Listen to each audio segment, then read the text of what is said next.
As AI adoption accelerates, infrastructure must evolve to meet its demands for speed, efficiency, and scalability.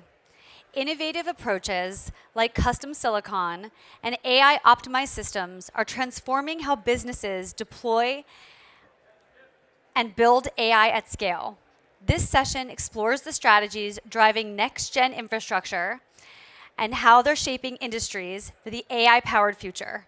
Please welcome to the stage Sid Sheth, founder and CEO of D-Matrix, Ami Badani, CMO of ARM, and our moderator will be Rob Pegoraro, Rob Pegoraro Media.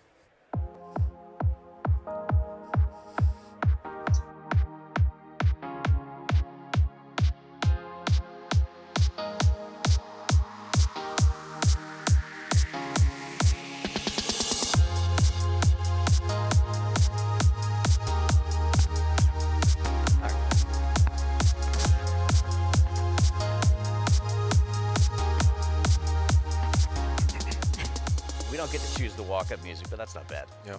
Good morning, everyone. I come to you from the data center capital of the world, Northern Virginia, which means I had an excellent view of quite a few data centers on the way out of Dulles Airport Sunday, which means AI infrastructure is, I'd call it a pocketbook issue, but I don't actually use one of those anymore.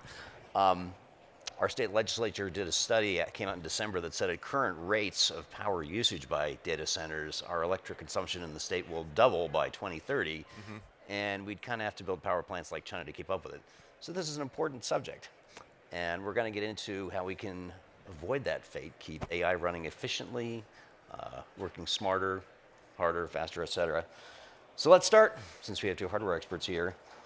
What have each of you learned about making AI processors work more efficiently? So it's not just throwing hardware at the problem, the way we might have traditionally done. Yeah. So I think maybe just take a bit of a step back and talk a little bit about D-Matrix and what we do. So we are building an AI computing platform for specifically targeted for GenAI inference. And when we started the company in 2019, our thesis was inference would go on to become something that is much larger than training. I like to give the analogy, human beings go to school, they spend the first 20 years educating themselves, and then the next 40 years of their life, they go out there and apply that knowledge, and that is inference. So inference is where you monetize a lot of the knowledge that you've acquired. So training, you train models, but then after that, it's all about deploying them. But more importantly, I think from where we saw the world going was, there would be a moment in time in the future, this is back in 2019, where we felt models would become general enough, capable enough, smart enough, where everyone wants to find a way to use them. It's not just restricted to the few big companies in the world. And when that time comes, it is going to be about deploying AI efficiently. And this is, when we talk about efficiency, we are talking about doing more with less, right?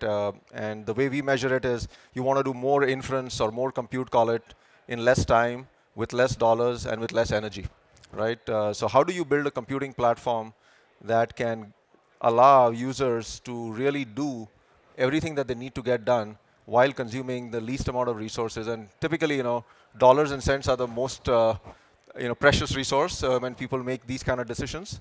Followed by things like user experience, which is all about how much work can you get done, and energy efficiency is obviously becoming very important. So at D-Matrix, we have built a platform that kind of takes into consideration all these key metrics, and we have built something from the grounds up that focuses on delivering that efficiency for AI inference, specifically Gen AI inference. And Ami. Yeah, I think you're back to your question around how we've thought about efficiency through the years, and for us, AI has really changed everything. If you sort of look at, I think recent predictions, as Sid was mentioning, the inference market is stated to be larger than training. Power efficiency, I think, is increasing 50% year over year, if not more. We're now talking about gigawatts of power, not megawatts of power. And so everything has changed from a power efficiency perspective. You have to think about power. You have to think about performance, you have to think about cost, flexibility, all of that when designing hardware, which is very different from kind of the way you used to think about things. At ARM, we've been around for about 3 decades, and we actually got our start in running things off of batteries. So actually, ARM was the first chip was actually in the Apple Newton back in the late 90s. Wow, remember that's that much time. later. I remember testing a message pad 2100. Yeah, And was it didn't not get enough so credit. successful product for its time, It but was a 1.0 device. exactly. But it was a great innovation, and then from there, we sort of started our roots really in mobile phones. So ARM chips are in almost every smartphone that that Should is be on the market 100% today. penetration in this audience. I think it is 100% penetration in this audience.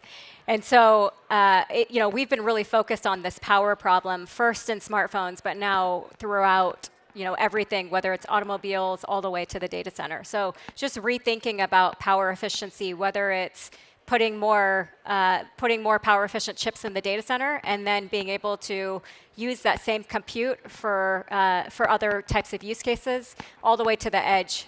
So that's kind of been the roots of our company. So let's talk about where the AI happens, because there is this dynamic. It could be in a data center, it could be on-prem, it could be on device. Where do you all see that breakdown coming? So I think it's got to go everywhere, right? It's very similar to when the internet came along. It is not just restricted to one place or another. You have data centers that are connected to the internet. There's phones that are connected to the internet. There's enterprises that are connected to the internet, and the same thing will go for AI. It's going to be everywhere, and I think you need it to be everywhere for the ecosystem to get really robust, because developers of applications, developers who build models, they don't just reside in one place or another. I think applications and use cases can emerge from pretty much any computing form factor. And so I think our vision has always been, it started in the data center, right? That's where the biggest workloads were tried out. But then over time, these workloads are now getting distilled to applications and use cases that would fit in smaller computing form factors, and that will start the migration from the data center into, call it the enterprise first, followed by edge. And when we talk about edge, it is edge has different connotations. There is infra edge, and there is consumer edge, and there is endpoints.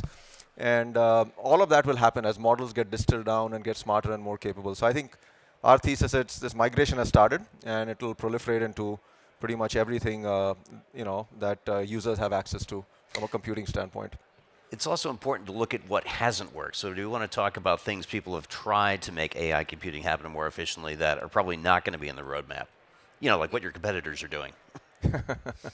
I think the one thing that probably, at least from our experience, that could have been done better was, I think the hardware cannot be built independent of how the software is coming together. I think this is a hardware-software co-design problem. You've got to build the two in tandem with each other.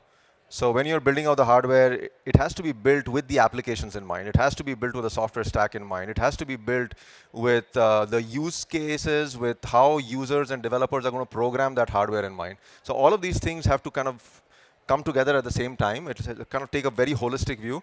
And I think companies that, that's by the way, one of the main reasons NVIDIA is so dominant is they worked on this problem for many, many years to get to where they are. But I think people are now figuring that out, right? So I think the new breed of hardware companies that are now emerging, in our case, we made a very conscious effort to make sure that we kind of look at the problem in tandem, right? That's something we could have done a better job. I think the whole broader ecosystem, but I think it's now finally coming together. Yeah, I mean, I think similarly to what Sid mentioned, it's a full stack problem. It's not about just thinking about the hardware. It's not about just thinking about the software. If you look at over time what's happened, a lot of the hyperscalers focused on the application stack and kind of ignored the silicon, for lots of reasons. I think with AI, there's sort of a lens around how can I drive customization and differentiation. And that requires thinking about the hardware and the software together, along with the applications, and really thinking about the full stack. So we take a very similar approach. It's not about the hardware and the chips independently. It's about thinking about the entire vertical stack in order to differentiate. So yes, let's talk software. There's been a huge change in that. Obviously, we'll get gonged off the stage if I don't say DeepSeek at least once. So let's start with that, the advent of distilled models. How much of a difference is that making in terms of efficiency and power consumption?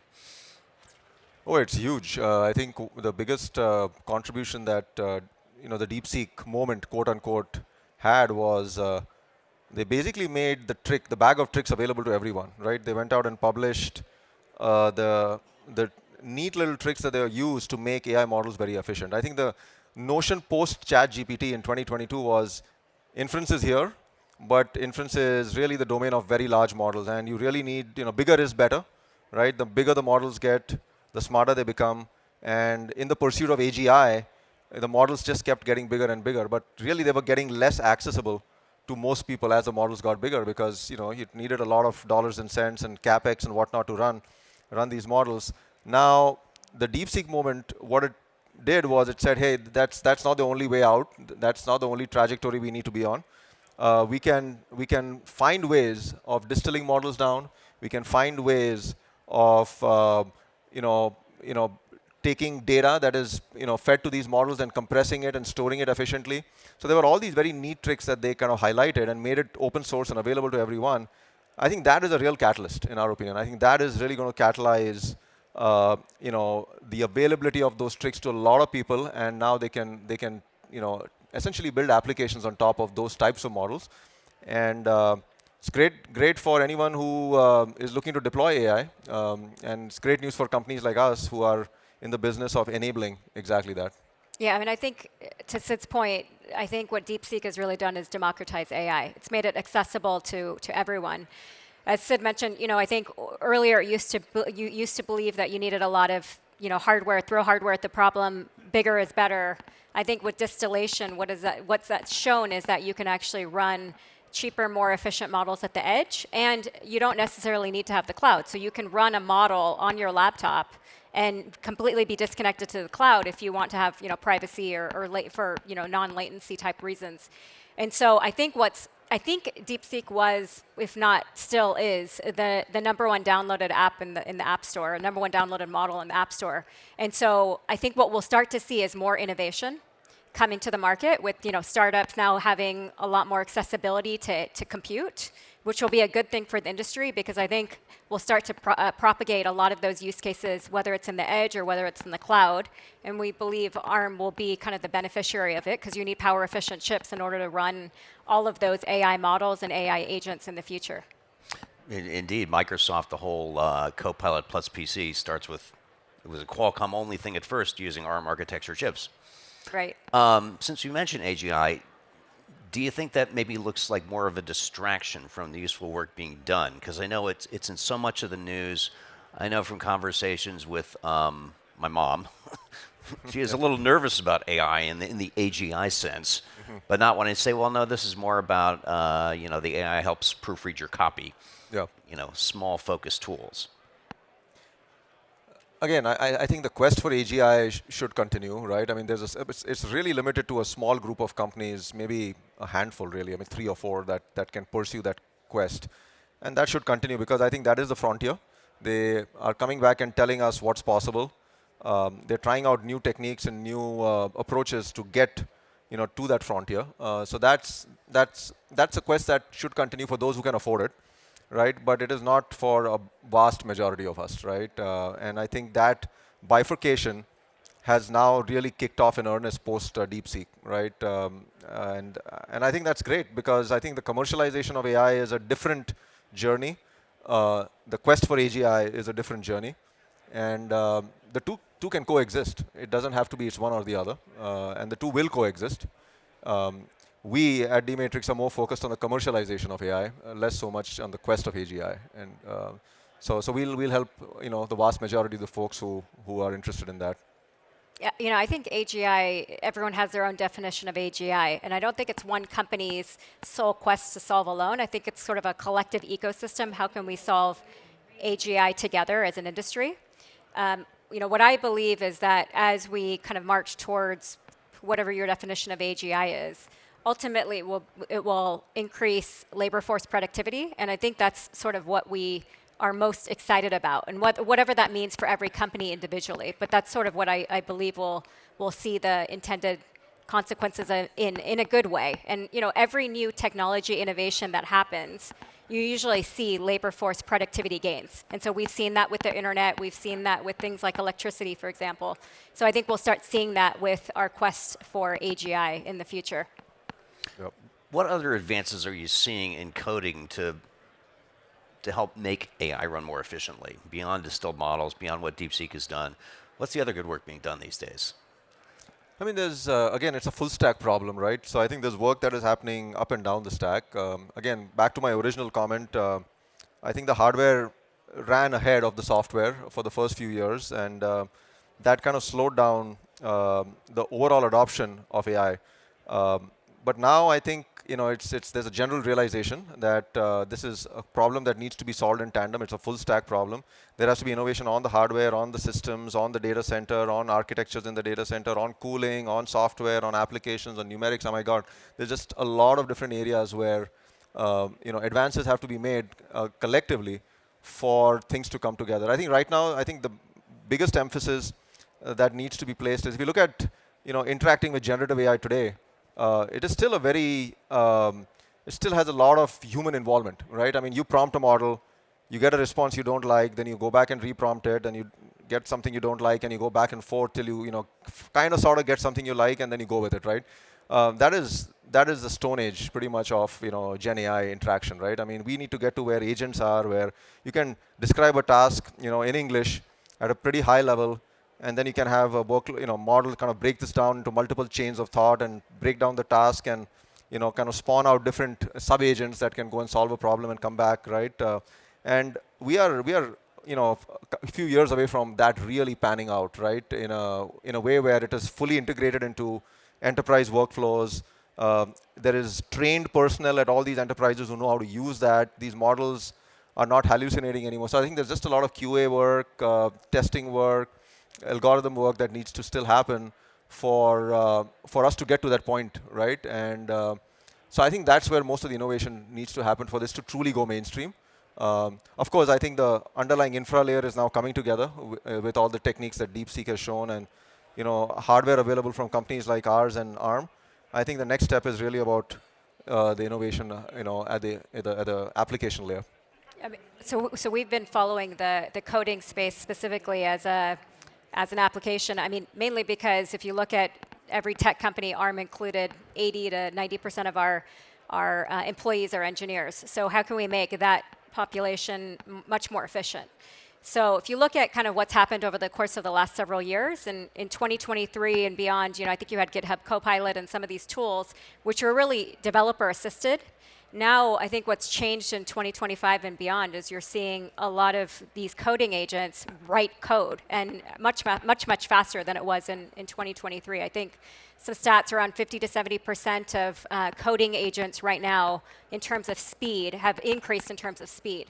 So I think we'll continue to see innovations in the coding space. And then I think, from an ARM perspective, one of the things that we look at is, if you look at engineers, a lot of their time is spent on writing code, and there's also a significant amount of time spent on debugging code. And so what we've done at ARM is that we've actually looked at tools to significantly reduce the amount of time spent on debugging.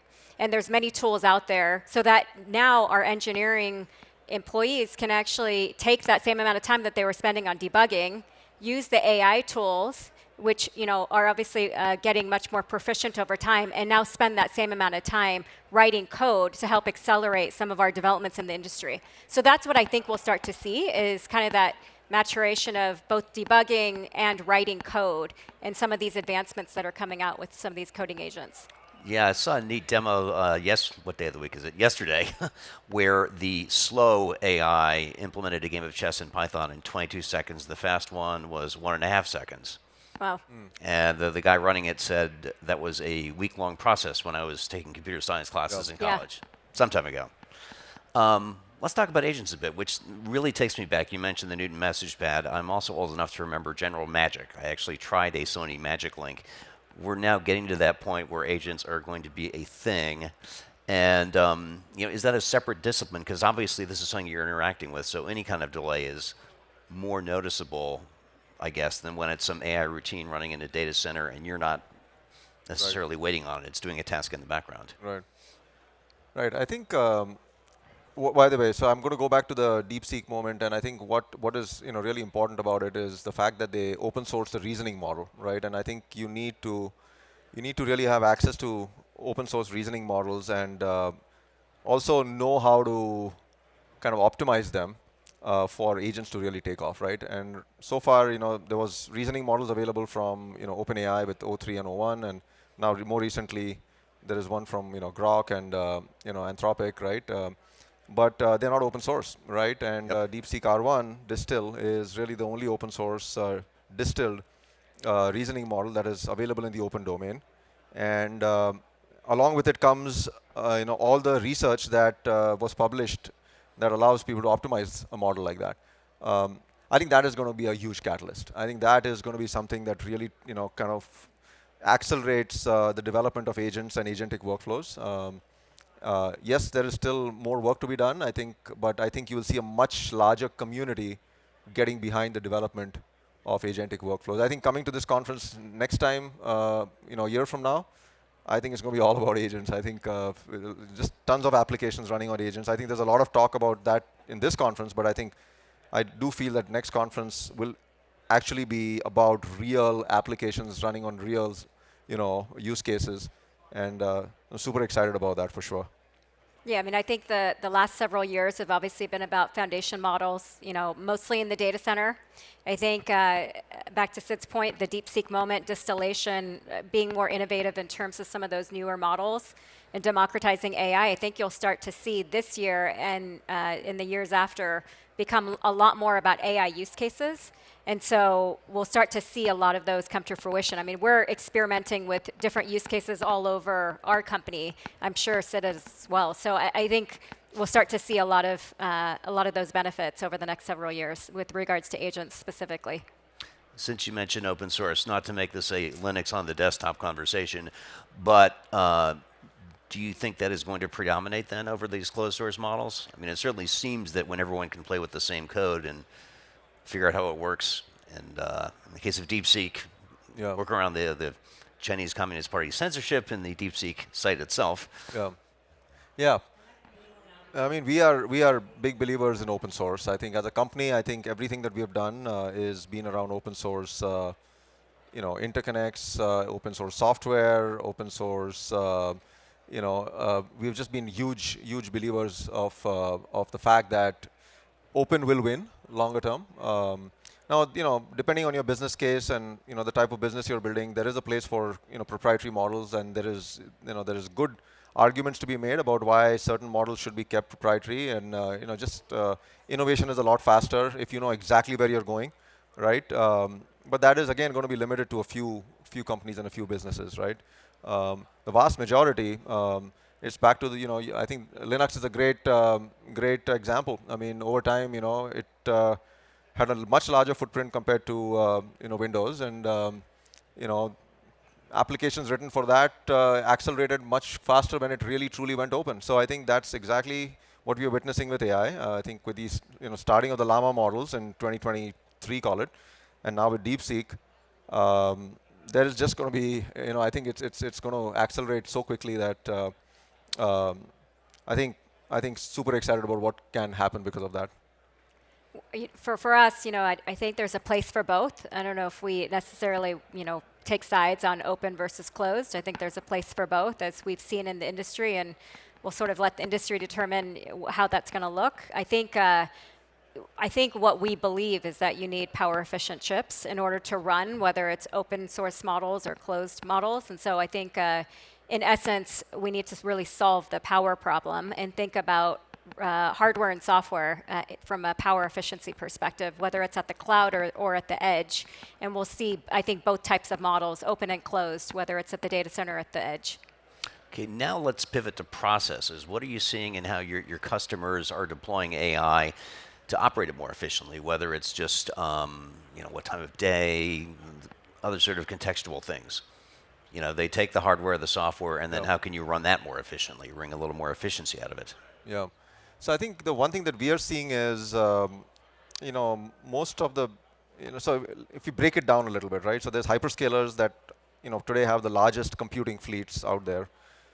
There are other data centers, like the GPU clouds or the Neo clouds or sovereign clouds that are just kind of beginning to now start deploying hardware for the first time, right, in a meaningful way for AI, right? Enterprises are still not quite there yet. I mean, they're trying to figure out what their killer use case is going to be, and on-prem deployments are probably not as far along as some of these other deployments, right? So our early engagements with some of that class of data center operators, what it's telling us is, most of these fleets are GPU fleets today, right? Because, I mean, that's the de facto standard. But what they're finding out is when they pivot from training to inference, they realize that there are a lot of workloads that don't necessarily need to run on a GPU, right? I mean, there are smaller workloads. Some of these are, very specific workloads for specific applications that can do just as well on different kinds of hardware, more optimal hardware, more cost-effective hardware, more power-efficient hardware, and that is where they would like to work with folks like us, both, whether it's ARM or us. I mean, they would like to introduce a solution other than a GPU into the fleet, right, in a very safe manner, right? And there is a way to do that because inference is typically run on hardware that has already been installed, right? So they are essentially trying to depreciate that hardware over a period of 3 or 4 years. It is not the latest and greatest GPU hardware, which is where they run training. The older generation stuff runs inference. So they can always fall back on that hardware to run inference, but they can always find a way to introduce new solutions into that fleet in a very planned and safe manner, and then try to measure ROI on what happens when they introduce a new solution into the fleet, right? And we are seeing our customers actually beginning to do that. They are actually beginning to bring us in and say, you know what, this portion of the fleet we can carve out for just you and try it out there. And oh my God, when I do that, wow, I can do a lot more inferencing and I spend a lot less energy and I'm doing my user experience for the customers is a lot better. So we're going to keep you there and grow you into other things. So I think it's like a very phased approach that is being worked out. But that transition is happening and is underway. Yeah, I mean, I think from a processor perspective, what we're seeing is, obviously folks are deploying GPUs or accelerators for whether it's training or inference, but what we're seeing is a lot of people are now realizing you need a power efficient CPU in addition to a GPU in order to run that fleet more effectively. And you're able to run some models and some use cases on CPU also. If you don't need to have performance, if you're not performance sensitive, you can still, or some of your test dev cases, you can run on a CPU as opposed to always needing a GPU. So it's really that balance. And then that's really at the hardware level. At the software level, what we're realizing is that there are a lot of advancements that are happening that we're doing, whether we're integrating into frameworks like PyTorch, whether we're integrating into operating systems like Android, et cetera. And so it's, again, back to the earlier point around full stack. It's not looking at just power efficient chips. It's looking at, all the way up to the application level and the software around how we actually can help drive power efficiency across the entire stack when you think about you all processors. now have a server CPU line, right? Right. Yes. So does this also set up data centers to be able to be a little more flexible? Because it strikes me that we're going to see demand response programs from utilities the same way they have those for Bitcoin mining operations in Texas. And certainly if you're running on renewable power, wind and solar will not be as consistent as, say, having a nuclear power plant next door. Yeah, I think that's a very good point, by the way, right? I mean, first of all, wouldn't it be great if we could create a digital twin of the entire power grid across the globe? And we know someone isn't working on that here. Yeah, somebody should be working on it. I mean, we know where the data centers are being built and how much power they plan to use, and you can simulate that whole setup and try to figure out, depending on workload, footprints, where the maximum power is needed or how we can plan for sudden changes in demand, right? But I think orchestration is going to be important because it's not important that energy costs in the US are very different from energy costs in the Middle East, are very different from energy costs in Asia, right? So depending on what type of queries are coming in, and I'm going to talk about inference here. Training is more predictable because you can say, okay, I'm going to do all my training in this location, right? But when it comes to inference, you just can't predict demand. I mean, where it's going to come from, what type of demand is coming in. So you need to profile these queries coming in. As soon as those queries come in, you profile them and you figure out, okay, this type of query, doesn't need to belong in a data center that sits in the US, for instance. It could run out of a data center sitting in the Middle East or in some place in Asia. And So there is a way to kind of take those queries, profile them, and batch them depending on what problem they're trying to solve, and then send them off to the right location on the planet for inferencing, right? And I think that is the way we see it playing out over time. Yeah, I mean, I think dynamic scheduling, sort of in terms of what you, I mean, right now with my electric car, it sort of charges based on the optimal rate. And I think we'll probably see something similar happen where, depending on what you're trying to do, whether it's training, you need to pause training and restart it during optimal times, whether you can do that. I think inference, same way, you batch and try to do some of the inference based on the optimal time or power consumption, whether that's renewables or using the grid. So I think we'll start to see lots of advancements here. I think AI is really going to help push us towards advancements around workload scheduling and how to optimize power efficiency. Because I think at the end of the day, if you don't have power, you don't have AI. So we really need to solve that problem. Agreed. Well, stuff to look forward to, and we can check on these predictions in a year from now. Yep. Great. Thank you all. Thank Thank you. Thanks, Rob.